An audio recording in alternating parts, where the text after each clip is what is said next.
Assalamualaikum warahmatullahi wabarakatuh. Alhamdulillah wa syukru ala ni'amillah amma ba'du.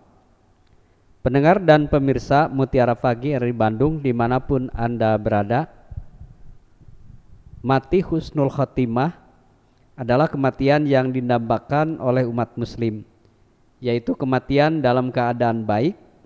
Husnul khotimah berarti akhir yang baik atau penutupan yang baik. Seperti apa kematian husnul khotimah akan kita bahas bersama Ustadz Umar Yusuf M. Sos, pengasuh Pondok Pesantren Al-Quran Bambu Salam. Silakan Pak Ustadz. Baik, terima kasih. Assalamualaikum warahmatullahi wabarakatuh. Alhamdulillahilladzi khalaqal mauta wal hayata liyabluwakum ayyukum ahsanu amala. Asyhadu an la ilaha illallah wahdahu la syarikalah wa asyhadu anna Muhammadan abduhu wa rasuluh la nabiyya ba'da. Allahumma salli ala Muhammad wa ali Muhammad waj'al lana min umurina faraja wa makhraja warzuqna min haitsu nahtasib wa min haitsu la nahtasib. Qala Allah Ta'ala fil Qur'anil Karim, a'udzu billahi as-sami'il 'alim minasyaitonir rajim. Bismillahirrahmanirrahim. Ya ayyuhalladzina amanu taqullaha haqqa tuqatih wa la tamutunna illa wa antum muslimun. Shadaqallahul azim. Pemirsa dimanapun berada, syukur alhamdulillah kita panjatkan puji dan syukur kehadirat Allah Subhanahu wa taala karena kita masih diberikan kesehatan lahir dan batin. Dengan sehat kita masih bisa menjalankan kewajiban kita sebagai seorang muslim dan kewajiban kita sebagai seorang manusia. Salawat dan salam tidak lupa kita sampaikan kepada pembawa risalah al-Islam Nabiullah Muhammad sallallahu alaihi wasallam, kepada keluarganya, para sahabatnya, para tabi'in, tabi'ut tabi'in, juga kepada seluruh umatnya dari awal hingga akhir zaman. Alhamdulillah pada kesempatan ini kita bisa bersua kembali di program Mutiara Pagi. Mudah-mudahan Allah Subhanahu wa taala memberikan pemahaman, memberikan hikmah, memberikan berbagai macam ilmu kepada kita dengan mengikuti program Mutiara Pagi RRI Bandung ini. Selanjutnya materi atau tema yang akan saya sampaikan pada kesempatan kali ini adalah mati husnul khotimah yang dirindukan. Pendengar dimanapun berada, lawan daripada husnul khotimah adalah su'ul khotimah. Husnul khotimah itu kalau di bahasa Indonesia kan baik di akhir. Su'ul khotimah tidak baik di akhir. Husnul khotimah adalah cita-cita yang didambakan oleh setiap manusia yang beriman. Nah, sehingga husnul khotimah ini sesuatu yang sangat didambakan. Bahkan Allah Subhanahu wa taala juga memerintahkan kepada kita agar akhir dari kehidupan kita di alam fana ini, di alam dunia ini, itu harus husnul khotimah, ya. Bahkan ayat yang berhubungan dengan husnul khotimah ini bisa dilihat di dalam surah Al-Imran ayat 102. Ya ayyuhalladzina amanu taqullaha haqqa tuqatih wa la tamutunna illa wa antum muslimun. Ayat ini diawali dengan ya ayyuhalladzina amanu, ya. Setiap ayat yang diawali dengan ya ayyuhalladzina amanu maknanya adalah nidaul uluhiyah, panggilan yang bersifat ketuhanan. Yang dimaksud dengan panggilan yang bersifat ketuhanan atau nida'ur rabbaniyah berarti Allah yang memanggil. Jadi Tuhan yang memanggil, Rabb yang memanggil. Memanggil kepada orang-orang yang beriman. Setiap ayat yang diawali dengan ya ayyuhalladzina amanu maknanya nida'ul uluhiyah. Berarti kalau nida'ul uluhiyah, kalau nida'ul rabbaniyah ada masalah yang sangat penting. Makanya pemirsa, pendengar dimanapun berada, bisa diteliti setiap ayat yang diawali dengan ya ayyuhalladzina amanu pasti ada masalah yang sangat penting bagi orang-orang yang beriman. Itu pasti ya, bisa dipastikan. Misal beberapa contoh ayat yang berhubungan dengan harus menjaga keluarga dari siksa api neraka itu diawali dengan ya ayyuhalladzina amanu. Ya ayyuhalladzina amanu qu anfusakum wa ahlikum naro. Al-ayah. Wahai orang-orang yang beriman, jaga dirimu dan keluargamu dari siksa api neraka. Berarti menjaga keluarga dari siksa api neraka itu sangat penting. Bahkan ayat yang berhubungan dengan taubat. Ayat yang berhubungan dengan taubat pun diawali dengan amanu, masih dalam surah At-Tahrim. Ya ayyuhalladzina amanu tubu ilallahi taubatan nasuha. Bahkan ayat tentang saum diawali dengan ya ayyuhalladzina amanu. Masih banyak sekali di dalam Al-Quran ayat-ayat yang diawali dengan amanu, itu artinya ada masalah yang sangat penting. Nah, yang berhubungan dengan cita-cita tertinggi bagi seorang muslim adalah husnul khotimah. Ini pun diawali dengan ya ayyuhalladzina amanu. Setiap ayat yang diawali dengan ya ayyuhalladzina amanu, maka jawab seorang muslim harus menjawab labbaik wa sa'daik. Labbaik, labba yalubbu labban, artinya siap. Labbaik wa sa'daik, siap untuk melaksanakan perintah selanjutnya. Artinya ketika ayat ini diawali dengan ya ayyuhalladzina amanu taqullaha haqqa tuqatih wa la tamutunna illa wa antum muslimun, labbaik ya Allah. Siap untuk menjalankan perintahmu, selanjutnya siap untuk husnul khotimah ya. Jadi ending daripada ayat ini adalah wala tamutunna illa wa antum muslimun. Bagi orang-orang yang beriman itu wafatnya itu harus dalam keadaan berserah diri. Harus dalam keadaan muslim. Harus dalam keadaan mengenal Robnya. Harus dalam keadaan mengenal dirinya, kemudian mengenal Robnya. Karena yang dinamakan dengan husnul khotimah itu adalah orang-orang yang konsisten dari jawaban terhadap Tuhannya ketika di alam alastu, ketika di alam syahadah itu sebuah persaksian.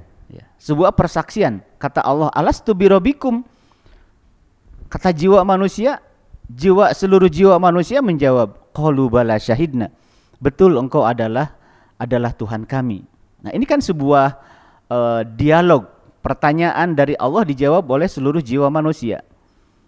Dan itu adalah syahadat pertama bagi seluruh manusia. Jadi seluruh manusia yang sekarang ini beragam keyakinan itu sudah bersyahadat sama-sama ya. Bala syahidna, betul engkau adalah Tuhan kami. Nah, tetapi yang menjadi persoalan seiring dengan perjalanan hidup manusia dilahirkan, maka kata Nabi, kullu mauludin yuladun alal fitrah. Setiap bayi yang lahir ke muka bumi ini dalam keadaan fitrah. Jadi fitrah di sini bukan hanya sekedar seperti kertas yang putih, tetapi fitrah di sini jiwa tersebut baru berdialog dengan Tuhannya, yaitu di alam alastu atau di alam syahadah.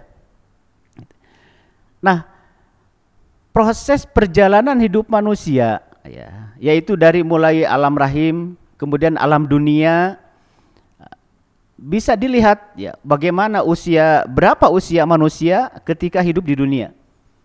Ada yang baru lahir wafat, insya Allah bayi tersebut fitrah husnul khotimah, tidak perlu diragukan lagi. Tetapi ketika seorang manusia diberikan kehidupan yang panjang dengan lika-liku pengorbanan, hambatan, godaan dan lain sebagainya, wafat usia 50 tahun, itu bisa dilihat perjalanan hidupnya. Bisa jadi setiap manusia memiliki perjalanan hidup jahiliyah. Dan di dalam sejarah banyak dicontohkan awalnya jahiliyah, kemudian diselamatkan oleh Islam, kemudian hidayah bekerja, kemudian dia hijrah. Sebagaimana perjalanan Umar bin Khattab, kita semuanya tahu bagaimana perjalanan seorang Umar.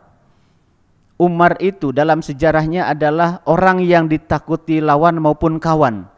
Sampai dalam riwayat iblis pun takut dengan pedangnya Umar bin Khattab. Ini luar biasa. Tetapi akhirnya dari dua Umar itu, maka satu Umar yaitu Umar bin Khattab masuk ke dalam Islam. Ini sangat luar biasa. Perjalanan jahiliyah Umar bin Khattab. Bentuk kejahiliahan Umar bin Khattab misalnya, dia harus mengubur anak putrinya hidup-hidup, dikubur hidup-hidup, dan itu adalah perilaku jahiliyah. Bahkan ada satu cerita ketika dia mau berangkat melakukan perjalanan jauh, maka dia membawa Tuhannya, dan Tuhannya itu terbuat dari roti. Ketika di perjalanan bekalnya habis, tinggal roti yang tersisa, dan roti itu sudah dalam bentuk Tuhannya. Karena lapar, maka roti dalam bentuk Tuhan itu dimakan oleh Umar karena lapar. Artinya dalam hidupnya, dalam perjalanan hidup jahiliyah, ternyata Umar bin Khattab pernah memakan Tuhannya sendiri. Makanya ketika salam ke sebelah kanan, dia bersedih, menangis. Kenapa? Karena pernah mengubur putrinya hidup-hidup. Ketika salam ke sebelah kiri, dia tertawa karena teringat masa jahiliyahnya. Masa jahiliyahnya dia pernah memakan Tuhannya sendiri. Itulah perjalanan hidup manusia. Tetapi yang akhirnya apa yang terjadi? Hidayah berbicara. Hidayah berbicara, Allah memberikan hidayah. Hidayatullah bil kasabi la bil ilham. Hidayah Allah itu dengan perbuatan, bukan dengan ilham. Hidayah Allah bekerja kepada seorang Umar. Awalnya Umar harus mencari Rasulullah, tetapi ternyata adiknya sendiri sudah mengikuti ajaran Muhammad. Dan dalam riwayat ketika itu adiknya sedang membaca surah Toha ayat 1. Di situ mulai berbicara hidayah. Dan apa yang terjadi? Dia tetap mencari Umar bin Khattab, mencari Rasulullah. Dan ketika itu Rasulullah berada di rumah yang bernama Dar al-Arqam. Disitulah mulai Umar bin Khattab bersyahadat di hadapan Rasulullah SAW, dan wafatnya husnul khotimah. Perjalanan seorang Umar yang berkarakter yang sangat luar biasa, keras, tegas, tetapi dia lembut, lembut. Akhir kehidupannya sangat lembut. Hatinya kolbun salim, hatinya tidak mati lagi, hatinya tidak sakit lagi, tetapi hatinya adalah salim, hatinya selamat, sangat luar biasa. Ini salah satu contoh perjalanan seorang sahabat Nabi yang mendapatkan predikat husnul khotimah, dan dalam perjalanannya dia akhirnya menemukan Tuhannya kembali. Dan yang dinamakan husnul khotimah adalah ketika akhir kehidupannya jiwanya itu masih mengenal Tuhannya itu sendiri. Sementara itu dulu Ustaz, terima kasih. Baik pendengar dan pemirsa, beberapa tanda husnul khotimah yaitu mengucapkan ketika kematiannya berakhir dengan mengucapkan kalimat syahadat saat ajal datang. Kemudian juga meninggal dalam keadaan kening berkeringat, meninggal pada malam Jumat atau siang harinya, dan mati syahid di medan perang. Terus kemudian mati karena bawa penyakit dan mati karena sakit perut. Masih bersama kami di Mutiara Pagi RRI Bandung bersama Ustadz Umar Yusuf MSOS. Mungkin ada tambahan-tambahan lain Pak Ustadz, silakan. Baik, kita lanjutkan Ustadz. Baik, pemirsa dimanapun berada, ini temanya menarik ya. Temanya menarik karena maut husnul khotimah yang dirindukan. Ya, maut husnul khotimah yang dirindukan. Al-maut al-ladzat. Jadi berbicara kematian adalah sesuatu yang lezat. Jadi bukan sesuatu yang ditakutkan bagi seorang muslim. Makanya bagaimana lezatnya kematian ya. Bagaimana lezatnya kematian. Jadi ada ada perumpamaan. Ketika seorang wafat gitu ya, seorang wafat diambil nyawanya itu seperti mengambil rambut dari tepung gitu ya. Jadi ngambil rambut dari tepung, tidak terasa, paling hanya getek saja gitu ya. Tetapi ketika nyawa itu diambil dari orang-orang kafir ya, atau orang-orang yang berdosa, itu seperti mengambil kain dari duri ya. Kain dari duri dan diambilnya itu sekaligus itu bisa dibayangkan kain di dalam kain diambil dari duri kawat misalnya, itu bisa dibayangkan kainnya itu hancur robek. Dan begitulah ketika jiwa-jiwa manusia itu tidak lagi mengenal Tuhan ya, tidak lagi mengenal pencipta ya, tidak lagi artinya dia murtad, artinya dia banyak berdosa, jiwa-jiwanya penuh dengan dengan maksiat, dengan dosa, dia akan merasakan bagaimana dicabut nyawanya gitu. Nah, oleh karena itu untuk mempersiapkan sesuatu yang kita inginkan, yaitu predikat husnul khotimah ya, predikat husnul khotimah di hadapan Allah Subhanahu wa taala, sebenarnya cukup sederhana. Pertama itu adalah tazkiyatun nafs. Karena yang akan diminta pertanggungjawaban kelak nanti adalah nafs, yaitu mensucikan jiwa. Jadi jiwa yang harus disucikan, karena jiwa tersebutlah yang pernah mengatakan bala syahidna, betul engkau adalah Tuhan kami. Maka ketika akan dicabut itu dari raga, jiwa dan ruh itu akan dicabut dalam keadaan dia mengenal Robnya, mengenal Tuhannya, maka di situ dia akan merasakan yang namanya husnul khatimah. Bahkan di akhir kehidupannya pun itu jiwa-jiwa tersebut harus terus berjuang untuk melawan perjuangan terakhir setan untuk menggelincirkan manusia.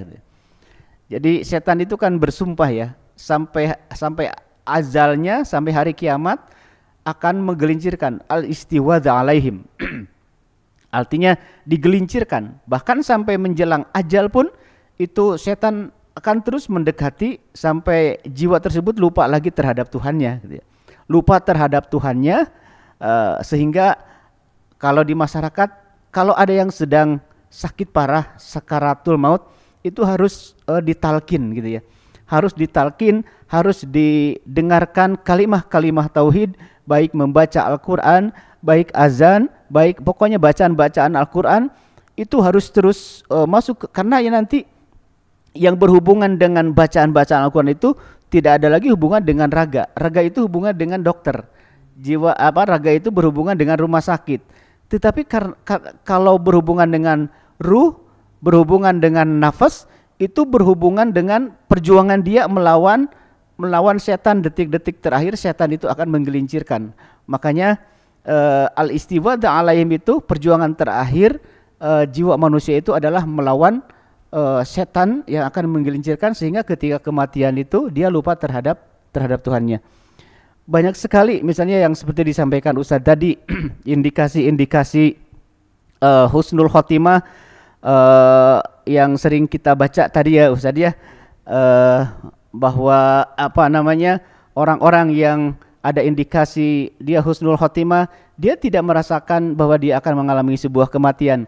Bahkan ada tanda-tanda yang sering kita lihat di masyarakat, misalnya orang tua, anak-anakku nanti ibu mau pulang Senin depan, ternyata pulangnya adalah pulang betul-betul pulang. Ini apa alamat-alamat orang tua dulu, ini sangat luar biasa. Bahkan ada juga misalnya cerita-cerita, tolong ini rumah dirapihkan, tolong dibereskan ya, karena nanti banyak tamu ke sini. Sorenya meninggal. Itu pernah dulu ada Ustadz, beberapa kejadian seperti itu. Nah ini kan apa namanya, dan kematiannya itu tidak membuat orang lain repot gitu. Bahkan dia seperti orang tidur, padahal dia wafat gitu ya. Nah itulah banyak sekali indikasi-indikasi orang-orang yang beriman itu dia akan wafat dengan apa yang sering kebiasaan dia lakukan gitu ya. Kalau misalnya kita sering memberi orang lain atau membaca Al-Quran, atau jiwa-jiwanya terbebas dari penyakit-penyakit batin, maka apa namanya, dia akan mendapatkan sebuah ketenangan. Bukan berarti yang dinamakan husnul khotimah itu wafatnya di kasur yang empuk, tidak juga. Tetapi orang-orang yang misalnya sedang di perjalanan ketabrak, padahal dalam qalbunya dia sedang berzikir, itu pun adalah bagian daripada husnul khotimah. Jadi husnul khotimah itu tidak lihat dari bagaimana cara dia wafat secara fisik, tetapi yang dinamakan husnul khotimah itu adalah bagaimana asyauq ya, kerinduan qalbunya terhadap Allah Subhanahu wa taala. Makanya perlunya ada zikir sir gitu ya. Zikir sir itu adalah untuk menjaga hal-hal yang masalah-masalah kematian. Zikir sir artinya cukup dalam qalbu saja dia. Itu artinya akan bisa mengantarkan kepada seseorang itu mati yang husnul khotimah. Begitu Ustaz. Baik pendengar dan pemirsa, tentu saja husnul khotimah sebagai cita-cita mulia tertinggi dalam Islam. Ini merupakan harapan setiap muslim untuk mengakhiri kehidupan dengan penuh kebaikan, takwa dan ketaatan kepada Allah Subhanahu wa taala. Sebagaimana Ustadz Umar tadi sampaikan pendengar, bahwa proses kematian husnul khotimah itu salah satunya adalah upaya kita semaksimal mungkin untuk tetap mendekatkan diri kepada Allah dengan takwa. Tentu agar terhindar dari upaya penyesatan oleh setan tadi yang akan menjerumuskan kita pada saat kematian kita, sehingga summa nauzubillah kita tuntun dengan doa-doa yang sering diajarkan dan oleh Rasulullah SAW, kemudian juga berdoa kita kepada Allah senantiasa menetapkan iman sampai akhir hayat kita. Baik pendengar, di akhir perjumpaan kita untuk bisa tarik kesimpulan seperti apa mati husnul khotimah akan disampaikan kembali oleh Al Ustadz Umar Yusuf M.Sos. Silakan Pak Ustadz. Baik, terima kasih. Jemaah pendengar dimanapun berada, untuk apa namanya closing dari materi ini ada beberapa kiat untuk menyambut husnul khotimah. Mudah-mudahan kita termasuk hamba-hamba yang siap ya melaksanakan perintah Allah selanjutnya. Jadi kiat yang pertama adalah mari kita sama-sama menjaga keimanan dan ketakwaan ya kepada Allah secara istiqomah. Artinya iman dan takwa itu harus ditarbiyah, harus dibina dengan sebaik-baiknya secara kontinuitas. Yang kedua, berusaha secara sungguh-sungguh memperbaiki lahir batin. Berbicara batin adalah berbicara ruh, berbicara nafas, maka jiwa kita harus dijaga dengan sebaik-baiknya. Karena kelak nanti yang akan diminta pertanggungjawaban di samping jiwa dan raga adalah di samping raga adalah nafas kita akan diminta pertanggungjawaban. Yang ketiga, senantiasa berdoa kepada Allah agar diwafatkan dalam keadaan iman, dalam keadaan husnul khotimah, dalam keadaan kita mengenal Allah Subhanahu wa taala dan Allah pun mengenal kita. Dan terakhir adalah senantiasa berzikir kepada Allah dalam keadaan apapun, karena zikir itu adalah merupakan salah satu doa-doa yang akan mengantarkan kepada husnul khotimah. Demikian. Baik pendengar Mutiara Pagi dimanapun Anda berada, tentu saja di sesi berikutnya kami akan terus bersama Anda dan bersama Al-Ustadz Umar Yusuf M.Sos di bahasan yang lain. Pendengar, harapan mati husnul khotimah tentu harapan kita semua. Semoga kita selalu berdoa kepada Allah, ya Allah ya Tuhan kami, janganlah Engkau jadikan hati kami condong kepada kesesatan sesudah Engkau beri petunjuk kepada kami, dan karuniakanlah kepada kami rahmat dari sisi Engkau, karena sesungguhnya Engkaulah Maha Pemberi karunia. Tentu doa itu sering kita sampaikan di setiap saat supaya kita mati husnul khatimah. Demikian perjumpaan kita di Mutiara Pagi dari Bandung. Subhanakallahumma bihamdika asyhadu an la ilaha anta astaghfiruka wa atubu ilaik. Wassalamualaikum warahmatullahi wabarakatuh.